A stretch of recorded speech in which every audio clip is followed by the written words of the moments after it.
నాకు కొంచెం తిక్కుంది, దానికో లెక్కుంది. ఇది హీరోల డైలాగ్. కానీ ఆయన వర్షన్ వేరే. ఆయనకు కొంచెం తిక్కుంది, ఆ తిక్కకు లెక్కలేదు. అవును, మరి ఆయన రూటే సపరేట్. అవతల వ్యక్తి ఎంతటి పెద్దారైనా సరే ఈ తిక్కలోడి జోలికొస్తే చెడుగుడు ఆడేస్తాడు. ఇక ఉరి శిక్షలు అక్కడ షరామాములే. తాజాగా ఉరి శిక్షలు ఇలా కూడా వేస్తారా అనే దానికి మరో ఎగ్జాంపుల్ ఇచ్చారు. ఇంతకీ ఏంటా దేశం, ఎవరా అధినేత, ఆయన తిక్కేంటి అంటారా? Let's watch the story. ప్రపంచంతో సంబంధం లేని దేశం, మిత్రుల కంటే శత్రువులే ఎక్కువ. వింత దేశంలో విచిత్ర రూల్స్. తన మన అనే తేడా లేకుండా చావు దెబ్బతీస్తున్నారు. తిక్కలోడి తిక్కకు బలవుతున్న జనం. హిట్లర్ని మించి పాలిస్తున్న దేశాధ్యక్షుడు. ఉత్తర Korea supreme leader Kim Jong Un గురించి స్పెషల్ గా మాట్లాడుకోవాల్సిన అవసరం లేదు. ఆయన ఏది చేసినా సంచలనమే. తన మొండి వైఖరి గురించి వరల్డ్ వైడ్ గా మాట్లాడుకుంటూనే ఉంటారు. అగ్రరాజ్యం అమెరికాతో డి అంటే డి అంటూ యావత్ ప్రపంచాన్ని నివ్వెరపోయేలా చేశాడు. అందుకే ఉత్తర కొరియాకు మిత్ర దేశాల కంటే శత్రువులే ఎక్కువ. అందుకే ఆ దేశం మరో భూమి మీదనే ఉన్న మరొక ప్రపంచంగా పిలుస్తారు జనం. అక్కడి నుంచి ఏ విషయం లీక్ అయినా జనం ఆసక్తిగా చూస్తారు. ఎందుకంటే అవి అంత వింతగా ఉంటాయి.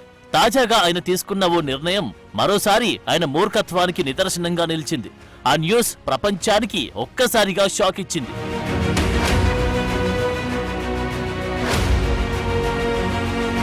ప్రస్తుతం నియంత ఎవరంటే వెంటనే ఉత్తర కొరియా అధ్యక్షుడు కిమ్ జోంగ్ ఉన్ గుర్తొస్తాడు. అలాంటి హిట్లర్ పాలనకు ఏమాత్రం తగ్గని విధంగా రకరకాల రూల్స్, శిక్షలతో దేశాన్ని పాలిస్తున్నాడు. అయితే ప్రస్తుతం చాలా దేశాల్లో నేరాలకు ఉరిశిక్ష విధించడం కంటే జీవిత ఖైదు శిక్షను అమలు చేస్తున్నారు. చాలా తీవ్రమైన నేరం అనుకుంటేనే మరణశిక్ష విధించబడుతుంది.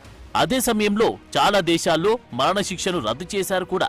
అయితే తాజాగా ఉత్తర కొరియా దేశంలో తమ దేశ అధికారులకు మరణశిక్షను విధిస్తున్నట్లు ప్రకటించింది. ప్రపంచానికి ఒక్కసారిగా షాక్ ఇచ్చింది.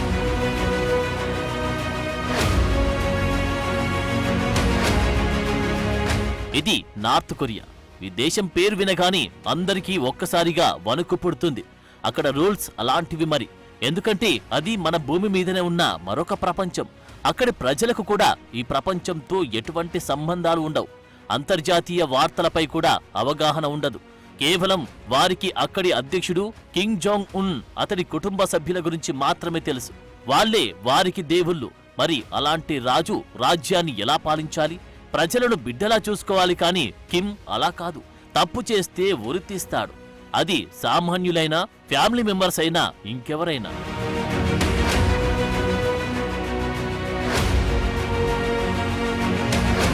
ప్రపంచం మొత్తం ఒకెత్తైతే ఉత్తర కొరియాలో కిమ్ పోకడలు మాత్రం మరో ఎత్తు. పాలనలోనే కాదు, ఆయన పెట్టే రూల్స్ కూడా వెరైటీనే. ఎంత వెరైటీ అంటే సాధారణంగా ఎవరైనా అధికారులు సరిగా పనిచేయకపోతే ప్రభుత్వ అధినేత ఏం చేస్తారు? మహా అయితే బీపీ తెచ్చుకొని అరుస్తారు. ఇంకా కోపముంటే వారి ప్రమోషన్లు ఆపేస్తారు. ఇంకా చెప్పాలంటే వారి ఇంక్రిమెంట్లు ఆపేస్తారు. వారిని సస్పెండ్ చేస్తారు, లేదా ఏదో మూల ప్రాంతానికి బదిలీ చేస్తారు. ఇలా ఏదో ఒక రకంగా వారిపై చర్యలుంటాయి.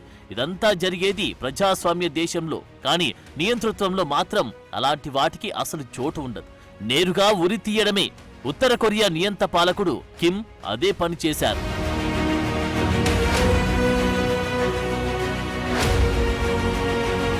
నార్త్ కొరియాలో ఇటీవల భారీ వరదలు వచ్చాయి. ఆ వరదలు ఇలాంటి వరదలు కాదు, అసాధారణ రీతిలో వచ్చాయి. కొండ చర్యలు విరిగిపడ్డాయి. ఈ ఘటనలో సుమారు 4,000 మందికి పైగా మరణించారు.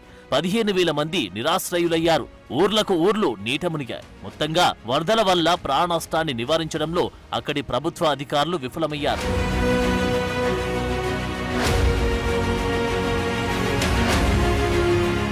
మామూలుగా మన బెజవాడలో వరదలు వస్తే ఎన్ని ఇబ్బందులు పడ్డారో తెలిసిందే. ప్రజలను కాపాడుకునేందుకు, వారిని ఆదుకునేందుకు ప్రతి ఒక్కరూ మానవ దృక్పథంతో స్పందించారు. చూస్తూనే ఉన్నాం. అయితే బెజవాడలో వచ్చిన వరదల కంటే 30 రెట్లు ఎక్కువ స్థాయి వరదలు ఉత్తర కొరియాకు వచ్చి పలు పట్టణాలను, గ్రామాలను ముంచేశాయి. ఆ వరదల్లో చాలా మంది చనిపోయారు.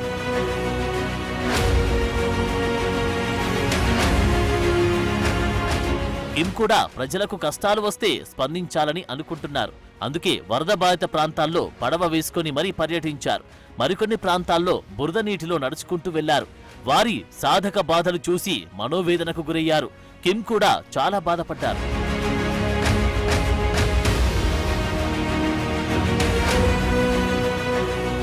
చివరికి ఆయన ఇందులో కూడా ఎవరో ఒకరిని బలి చేయాల్సిందే అని డిసైడ్ అయ్యారు. వరదల్ని ఆపలేకపోయారని ప్రజలు కిమ్పై నిందలు వేయలేదు. కానీ కిమ్ ఏకంగా 30 మందికి పైగా అధికారులను వరదలకు కారణంగా తేల్చారు. మామూలుగా అయితే వారిని ఉద్యోగాల నుంచి తీసేయడమో లేదా వారి ఇంక్రిమెంట్లు ఆపడం పనిష్మెంట్ గా చేస్తుంటాం. కానీ కిమ్ అలా చేయలేదు. వారిని ఉరితీయాలని నిర్ణయించుకున్నారు. ప్రజలకు చెప్పకపోయినా నష్టం ఏమీ లేదు. ఎందుకంటే అక్కడ కిమ్కి వ్యతిరేకంగా ఎవరు నోరు ఎత్తినా అదే గతి పడుతుంది.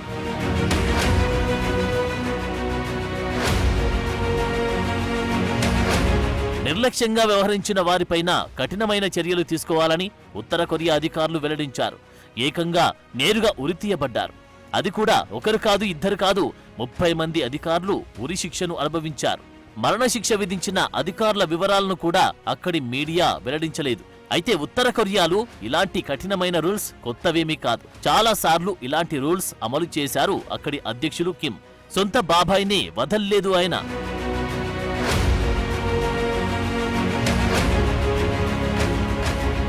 నిజానికి కోవిడ్ సంక్షోభం తలెత్తినప్పటి నుంచి ఉత్తర కొరియాలో అధికారులను ఉరితీస్తున్నారన్న వార్తలు వినిపిస్తున్నాయి. సరిగా పనిచేయకపోతే నేరుగా ఉరిశిక్ష విధిస్తున్నారు. కోవిడ్ రాకముందు ఏటా 10 మందిని ఉరితీసేవాళ్ళు. ఆ తర్వాత ఈ సంఖ్య ఏకంగా 100 దాటిందని కొరియా టైమ్స్ వెల్లడించింది. వింత వింత ఆంక్షలు, నిబంధనలతో ఎప్పుడూ కిమ్ వార్తల్లో ఉంటారు. పోనీ టైల్స్ వేసుకున్నా, పొట్టి బట్టలు ధరించినా జైలు శిక్ష తప్పదంటూ హెచ్చరికలు జారీ చేశారు. ప్రభుత్వానికి వ్యతిరేకంగా ఏ పనిచేసినా జైలు కూడు తప్పదు. ఈ శిక్షలపైనే తరచూ సౌత్ కొరియా మండిపడుతూ ఉంటుంది. అనాగరికమని విమర్శిస్తోంది. కిమ్ మాత్రం ఈ విమర్శలని పట్టించుకోకుండా దూసుకుపోతున్నారు.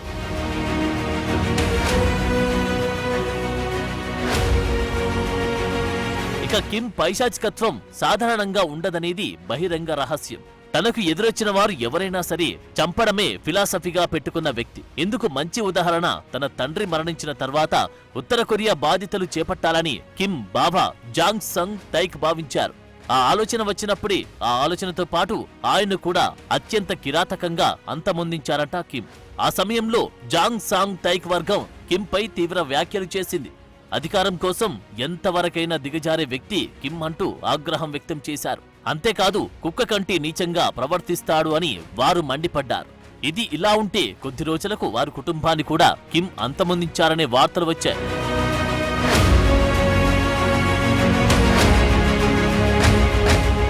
కిమ్ జాంగ్ ఉన్ కు నచ్చని వారెవరైనా సరే పాతాళానికి పోవాల్సిందేనన్న సిద్ధాంతం ఫాలో అయ్యే వ్యక్తి అని చాలా మంది సన్నిహితులు చెబుతుంటారు. అది కుటుంబ సభ్యులైనా మరెవరైనా సరే తనకు ఎదురు తిరిగితే భూమిపై నూకలు చెల్లినట్లే అన్న విధంగా కిమ్ వ్యవహరిస్తారని దక్షిణ కొరియా నేతలు కూడా చెప్తుంటారు.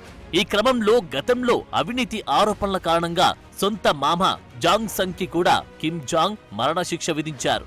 కుక్కల బోనులోకి పంపించి అతన్ని హత్య చేయించారు.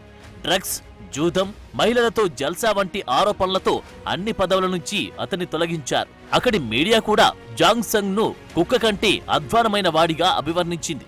ఆ తర్వాత తన సోదరుడు కిమ్ జోంగ్ నామ్ ను సైతం కిమ్ విషం పెట్టి మరీ హత్య చేయించారు. కౌలాలంపూర్లో జరిగిన ఈ హత్య ప్రపంచాన్ని నివ్వెరపరిచింది.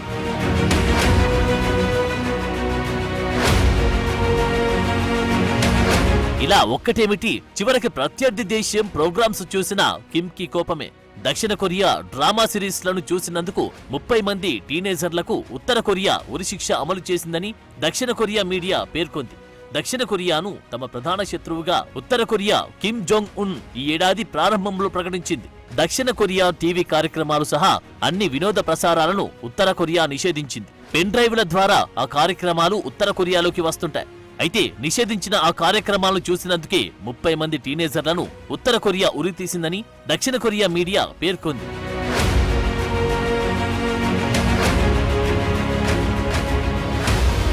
ఇంతకుముందు కరోనా టైంలో ఉత్తర కొరియాను బందీ చేశాడు కిమ్. బయట దేశాల నుంచి రాకపోకలు, నార్త్ కొరియా వాళ్లు బయటకు వెళ్లలేక కఠినంగా వ్యవహరించారు. కానీ ఓ దంపతులు మాత్రం పిల్లాడితో దేశం నుంచి వెళ్లేందుకు ప్రయత్నించారు. బ్యాంకాక్ బోర్డర్ వద్దకు చేరుకున్నారు. నార్త్ కొరియా నుంచి బ్యాంకాక్ బోర్డర్లోకి వెళ్తుండగా బోర్డర్ వద్ద నుండి సిబ్బంది వారిని పసిగట్టి బంధించారు. ఎందుకు బోర్డర్ దాటేందుకు ప్రయత్నించారని అడగగా అసలు విషయం చెప్పారు. కానీ నార్త్ కొరియా సిబ్బంది వారి మాటలను నమ్మలేదు. బోర్డర్ దాటేందుకు ప్రయత్నించి నేరం చేశారంటూ నిందించి వారికి ఉరిశిక్ష విధించారు. ఆ బాలుడు మైనర్ కావడంతో అతడిని మాత్రం హోంకు తరలించారు.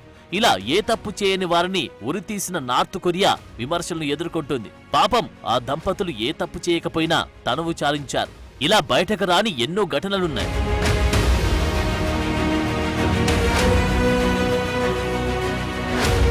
దీనిపై ఆ దేశంలోనే కాదు ఇతర దేశస్థులు, పలు అంతర్జాతీయ సంస్థలు కిమ్ చర్యలను తీవ్రంగా ఖండిస్తున్నాయి ముక్తకంఠంతో. అయినా కిమ్ మాత్రం తాను చేసిన పనిని సమర్థించుకుంటున్నారు.